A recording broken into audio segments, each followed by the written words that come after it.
accueillir chaleureusement l'excellent JF Denomé.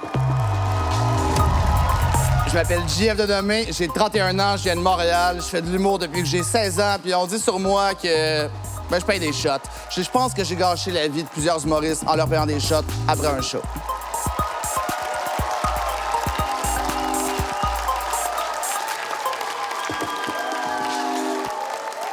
Allô? Par politesse, mettons, avant que je commence ça, est-ce que, humoristiquement, vous êtes capable d'en prendre un peu? Tant mieux, parce que je m'adapte pas. Je fais que des jokes pas propres, que des jokes salés, que des jokes qui puent, que des jokes qui devraient pas être à la télé. De un, parce que c'est assez rare que la télé m'invite. Hein? Puis de deux, parce que je me tiens pas vraiment à la télé. Tu sais, depuis les 5, 10, 15 dernières années, le 3/4 du monde qui a eu un petit peu de succès à la télé, finalement, on a appris que c'était des violeurs, que c'était des prédateurs, puis que c'était du monde toxique. Fait qu'à mes yeux, à moi, la télé, c'est juste un excellent moyen de se faire pogner.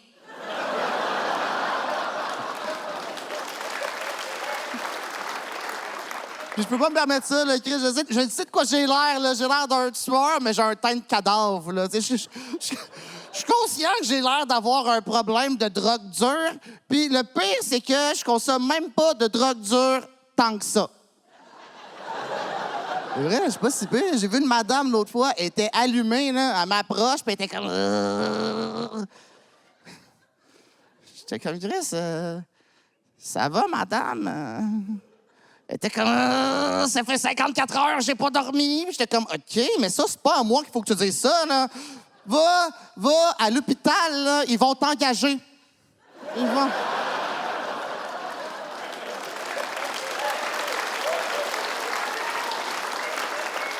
Moi, je suis pas si pire, là. Genre, je fume du pot, des fois, tout seul chez nous. Il y a des gens, ils trouvent ça pathétique. Ces gens-là, je les appelle des membres de ma famille. Non, je veux qu'on respecte mes choix de détente, OK? Moi, je respecte tous ceux qui font du yoga chaud. Moi, sauf à geler. Je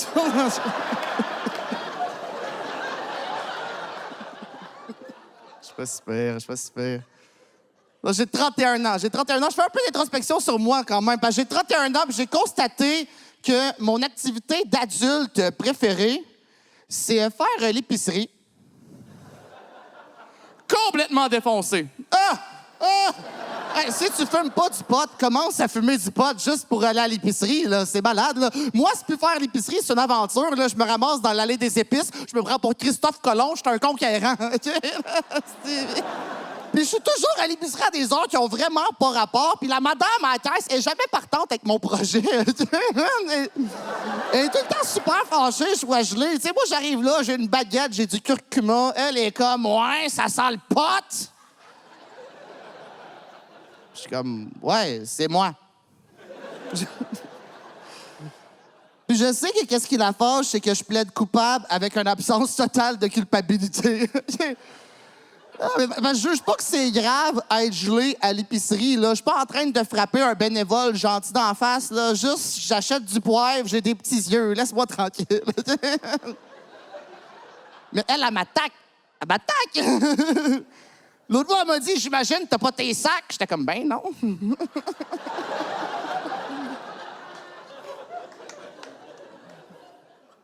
Moi, je suis inoffensif là-bas. Je suis une brebis qui a acheté beaucoup d'épices. C'est la version de Godzilla qui a reçu un skate sur le tibia. L'autre fois, elle m'a dit, est-ce que tu veux faire un don? Je dis, est-ce que c'est pour les enfants malades? Elle a dit oui. J'ai dit non. Ah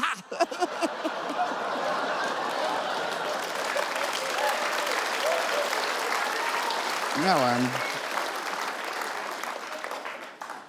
C'est un fucker, là. Je peux me foutre de la gueule de beaucoup de personnes, quand même. Sauf des pauvres. Parce que les pauvres ont pas l'éducation nécessaire pour comprendre mes blagues. Hein?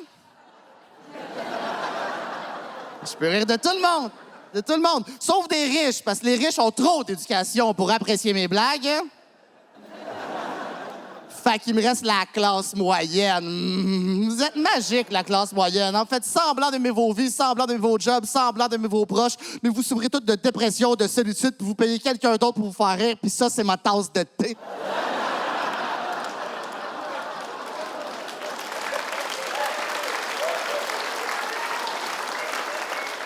Je sais pas pourquoi je suis comme ça, en passant. Hein. J'ai eu une enfance super normale. Tu sais, moi, ma mère, c'est super noble qu'est-ce qu'elle a fait dans la vie. Une grande dame, grande carrière. Elle a été physiothérapeute, elle a été enseignante, elle a écrit des livres, elle a fait des conférences. Puis un des trucs super nice qu'elle a fait, c'est qu'elle a développé un projet en Afrique où elle allait enseigner à des enseignants comment enseigner. Puis tu sais, des fois, c'est elle qui va là-bas. D'autres fois, l'Afrique qui vient ici. Puis Quand eux, ils viennent ici, ma mère veut leur faire vivre des expériences. Elle veut leur montrer des affaires qu'ils n'ont jamais vues, mais elle n'est pas super habile. Fait qu'elle les amène genre au lavoto. Qui doit être la pire affaire à montrer à des Africains. Elle me compte ça, elle est contente. Elle est comme, t'aurais dû voir ça, JF, les Africains, ils capotaient. Je fais, c'est sûr qu'ils capotaient. Tu leur as juste mis d'en face, hey, check, check, check, tellement plus d'eau potable que vous autres, quand même, nos chars prennent des douches. Puis, j'ai compté cette blague-là aux Africains, en passant, puis ils ont vraiment ri fort, genre plus que vous autres, bande de blancs. En plus.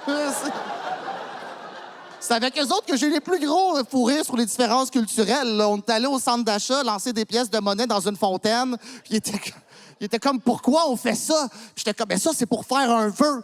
Puis il était comme, OK, mais moi, je souhaite que dans mon village, il y ait de l'eau potable à tous les jours. Puis j'étais comme, t'es ben cave, t'as dit ton vœu.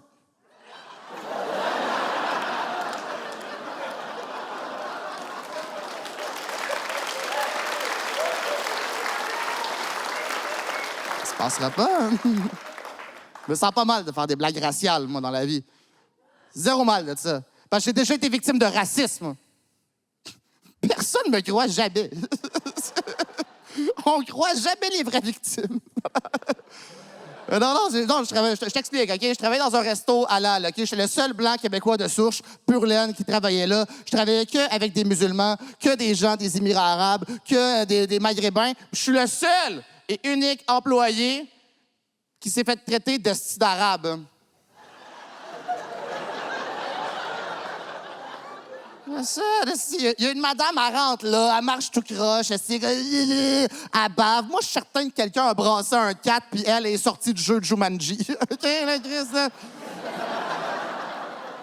Et comme, hey, y a-tu de l'alcool ici? Je suis comme, non, c'est un resto halal, c'est musulman, y a pas d'alcool. Puis elle est comme, hey, parle-moi en français, c'est d'importer. J'étais comme, de un, c'était en français. De deux, on dit pas un importé, on dit un immigrant. De trois, je suis pas un immigrant, tabarnak. Elle est comme, non, t'as beau être né ici, je le vois dans ta face, d'hostie d'arabe, que jamais tu vas t'avouer québécois. Là, je commençais à me fâcher un peu. Puis le fucker à moi, il est comme sorti. J'ai juste dit, OK, regardez, madame, on va vous demander de sortir. Ici, c'est un resto halal, puis vous êtes visiblement une truie. Puis... Merci tout le monde, passez une belle fin de soirée. C'était JF Dénommé, mesdames et messieurs! JF Dénommé! C'était JF Dénommé!